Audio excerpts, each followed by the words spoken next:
Devocional Bíblico Semana 19, día 131. Segunda de Crónicas, capítulos 26 al 29. Entre la soberbia, idolatría y renovación espiritual. En estos capítulos vemos un contraste entre los reyes que se alejaron de Dios por orgullo y otros que con un corazón sincero buscaron restaurar la adoración verdadera. La historia de Uzías y Acaz muestran los peligros del pecado, mientras que Ezequías demuestra que una persona fiel puede traer renovación incluso tras años de decadencia espiritual. En todo lo que emprendió, buscó a Dios mientras vivió Zacarías, quien lo instruía en el temor de Dios mientras buscó al Señor. Dios lo prosperó. Segunda de Crónicas 26:5.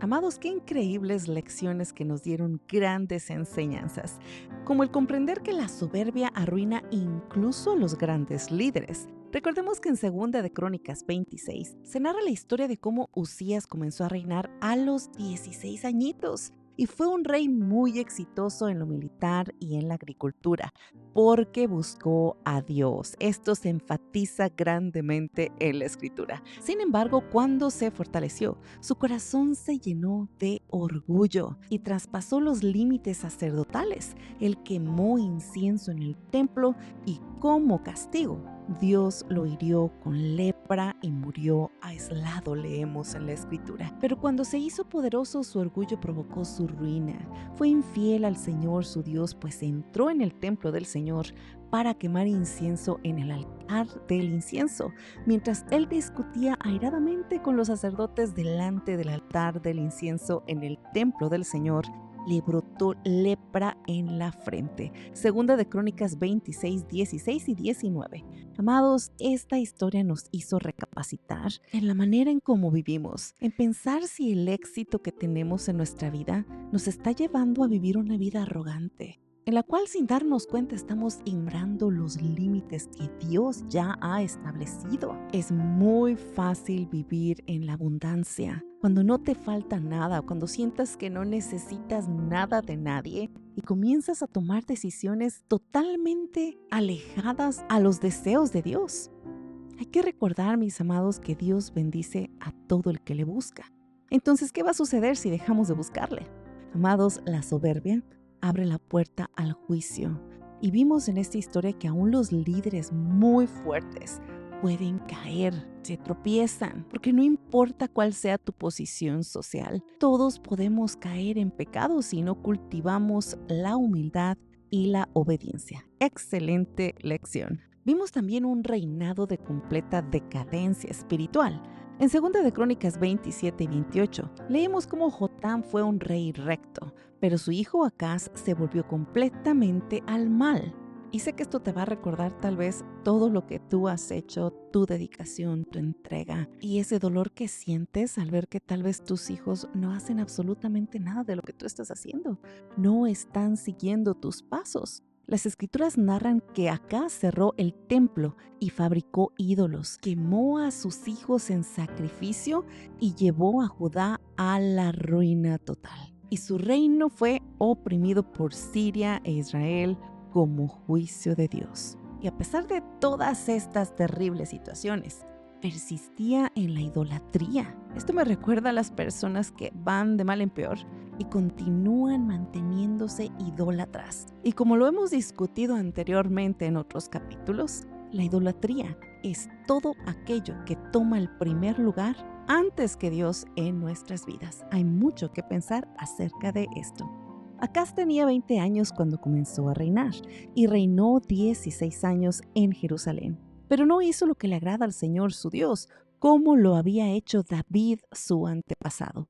Ofreció sacrificios en el valle de Ben Hinnom y quemó en el fuego a sus propios hijos, imitando las prácticas detestables de las naciones que el Señor había expulsado ante los israelitas. Segunda de Crónicas 28, 1 y 3. Esta historia nos hace reflexionar en cuáles son las prácticas que estamos realizando. Tal vez no estamos quemando a nuestros hijos como en esta historia, pero ¿qué es lo que estamos haciendo? Que sabemos y tenemos conciencia, ¿están deshonrando a Dios? ¿De qué te acordaste ahora mismo? El pecado no tratado, mis amados, se intensifica. ¿Qué quiero decir con esto? Que si vivimos en pecado, adoptándolo como parte de nuestra vida sin reconocer y comprender que es pecado, aunque le pongamos flores por todas partes, se hará más grande, crecerá. Y como ya lo hemos escuchado también en otros capítulos, no solamente afectará nuestra vida, sino a todo aquel que nos rodea, particularmente a nuestros hijos.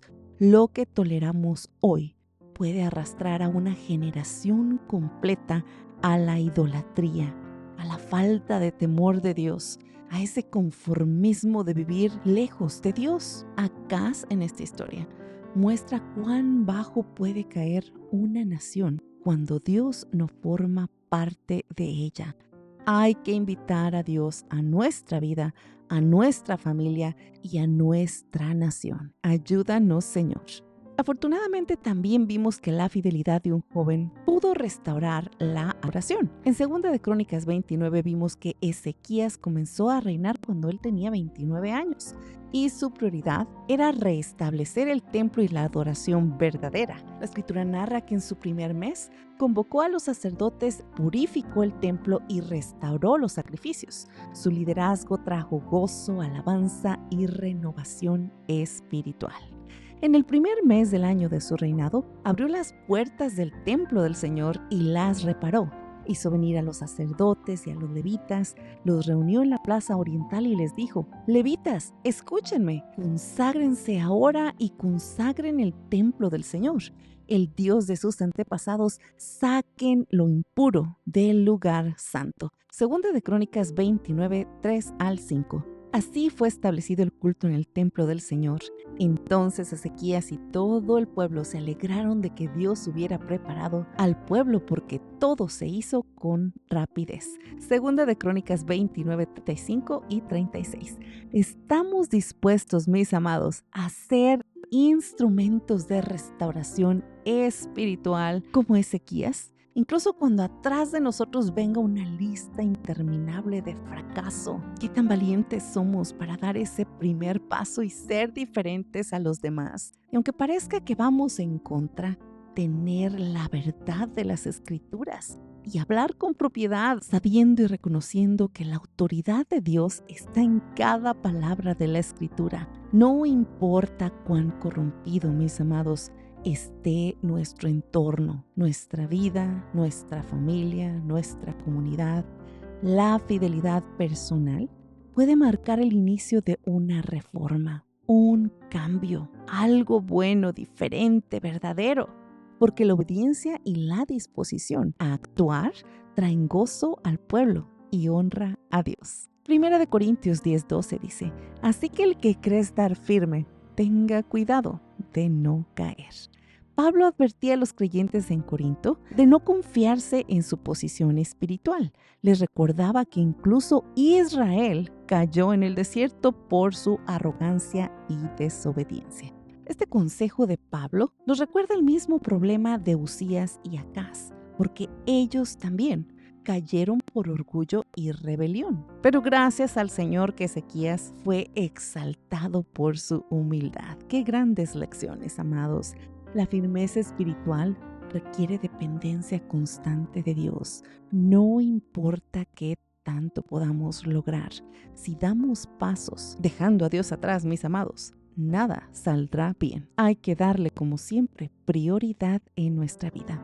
Hoy deseo exhortarles, mis amados, recordarles que el éxito, la posición o la juventud, nada de eso garantiza fidelidad. Solo una vida rendida constantemente puede resistir la tentación, el orgullo y la idolatría, porque estaremos constantemente a lo largo de nuestra vida expuestos a caer, expuestos a miles de tentaciones. Debemos de ser como Ezequías, debemos de comenzar bien, de actuar pronto y de liderar la restauración espiritual de la manera que mejor podamos hacerlo, siempre alineados a la Escritura, la palabra del Señor.